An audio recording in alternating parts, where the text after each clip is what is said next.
Pemirsa, kita saksikan bersama saat ini ahli pidana Azmi yang menunjukkan bukti persidangan terdahulu. Artinya berkas yang ia bawa merupakan dokumen yang dibawa, yang ditunjukkan, yang diuraikan pada sidang tahun 2016 silam. Apakah ada kesamaan, kecocokan, atau malah sebaliknya perubahan? Ditunjukkan langsung di muka persidangan karena mereka juga ingin membuktikan apakah betul ini karena kecelakaan, tewasnya Vina dan Eki, atau ada unsur ranah pidana pembunuhan.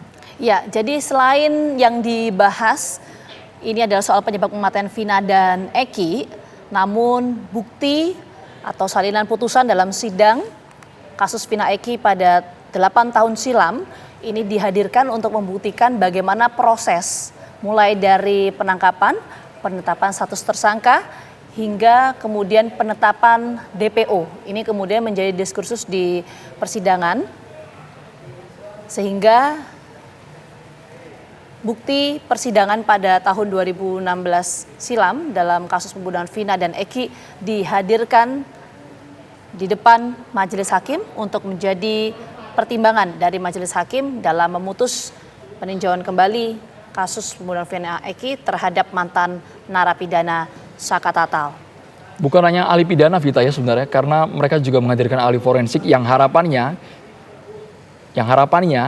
ilmu forensik ini bisa membuktikan antara pemeriksaan awal yang dilakukan oleh para penyidik dan juga bukti-bukti fisik yang ditemukan saat kejadian berlangsung. Karena dari pihak saksi ada juga yang menyatakan ketika pertama kali kejadian dari Polsek Talun sempat mengabari awalnya untuk kemudian dilakukan olah TKP ulang yang awalnya dikabari adalah kasus kecelakaan, kemudian setelah olah TKP ulang dan adanya proses penyidikan lebih dalam disimpulkan bahwa itu merupakan kasus pembunuhan. Itu yang tertera, yang termaktub pada BAP tahun 2016 silam. Iya, tapi kalau kita lihat Andro, ini juga yang menarik adalah kenapa kemudian bukti persidangan ini dihadirkan di persidangan khususnya di depan majelis hakim. Kita akan coba kembali menyimak ya jalannya persidangan berikut ini untuk Anda. Yang mulia, tadi jaksanya kesannya kayak mau main tinju dan ditahan sama jaksa. Kan itu hanya seperti mau main tinju, beliau yang mengatakan seperti itu. Kalau misalnya sebentar, kalau misalnya saling jawab, sini jawab, sana jawab, kapan selesainya?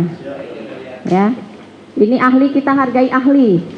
Saudara yang menghadirkan ahli, ya. Jadi hargailah ahlinya di sini. Yang menghargai bukan kami. Ya, sama aja. Kan sama aja, saling jawab, apa bedanya? Itu ya.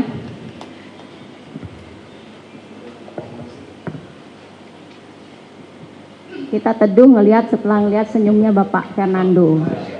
Ya kan? Senyum terus. Jadi mau emosi, tapi hakim nggak boleh emosi, kan begitu ya, Pak ya? Yang mulia. Lihat Pak Fernando senyum, jadi kita turun lagi, kan gitu ya. Terima kasih Pak Fernando. Yang mulia, boleh tamu satu pertanyaan Pak ahli? Nanti izin yang mulia. Ini kan kesempatan dari termohon, ya. Jadi silahkan dari termohon. Nah, ini yang tadi sudah dipertanyakan oleh termohon ya, sudah dijawab untuk yang pertama. Kemudian yang kedua tadi mengenai pertentangan, ya, sudah dijawab oleh ahli mengenai pertentangan. Kalau misalnya dari termohon masih juga belum puas, ya, ini kan versi masing-masing. Ahli sudah menyatakan bahwa ini loh pertentangannya, kemudian termohon bilang bukan itu, gitu kan? Itu tapi itu adalah pendapat masing-masing. Nggak bisa kita memaksakan pendapat orang, ya. Ahli punya pendapat sendiri, termohon juga punya pendapat sendiri, gitu. Nanti kami akan melihat, gitu ya. Nah, itu akan dicatat dalam berita acara, gitu ya. Ada lagi pertanyaan yang lain? Cukup yang mulia, terima kasih telah dicatat. Ini ada tambahan dari? Silahkan. Nah, mohon izin Pak. Mungkin izin kita tarik nafas dulu ya Pak ya, biar nggak ngantuk. Saya cuman mungkin singkat aja, saudara ahli, terkait dengan pengajuan PK, gitu. Mungkin syarat-syarat atau bagaimana. Yang ingin saya tanyakan tadi saudara ahli menyatakan pengajuan PK ini adalah harus ada dibuktikan keadaan yang baru, seperti itu ya, pada intinya seperti itu. Nah, yang ingin saya tanyakan, apakah keadaan baru yang dibuktikan ini haruslah dibuktikan keadaan barunya, atau hanya perlu membuktikan bahwa tidak ada keadaan lama itu, seperti itu? Yang mulia, pasti keadaan baru itu adalah harus dibuktikan memang ada satu keadaan baru. Ya, yang mungkin yang itu nanti akan dimunculkan apakah dengan surat pernyataan, ada keterangan baru, ada pencabutan yang baru, ya seperti itu. Misal ada kalimat, misalnya dalam satu kasus ini dibilang adalah meminjam, tapi misalnya adalah titipan keadaannya. Nah, keadaan-keadaan itulah yang menjadi keadaan baru dalam satu peristiwa itu. Terus dituangkan dia, siapa nih orang yang menuangkan, dalam keterangan kah, dalam surat kah, dalam apapun bentuknya, tapi ada keadaan baru.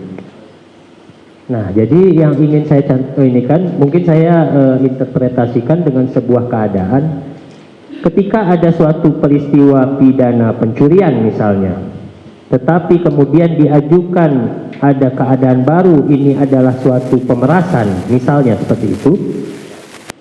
Apakah kita hanya perlu membuktikan tidak adanya pencurian, atau kita selanjutnya juga perlu, selain membuktikan tidak adanya pencurian, juga perlu membuktikan bahwa adanya pemerasan berdasarkan alat-alat bukti, berdasarkan saksi-saksi dan lainnya, seperti itu Pak? Ya tentulah ini yang tadi saya bilang dari awal, pasti sudah ada penyisiran kan. Dari awal kita bicara tadi tentang sistem peradilan pidana, semuanya punya kewenangannya masing-masing. Di tingkat polisi nanti mungkin ada validasinya di gelar perkara, di ketika kejaksaan mungkin juga akan ada yang namanya pasal apa yang diterapkan dengan segala macam. Semuanya punya mekanismenya masing-masing. Tentu berkaitan dengan itu tadi, ya pasti yang mau dicari apa ini kira-kira, pastikan peristiwanya ada atau tidak dulu, gitu loh. Dalam sebuah perkara pidana kan harus dilihat ini peristiwanya ada apa tidak, gitu.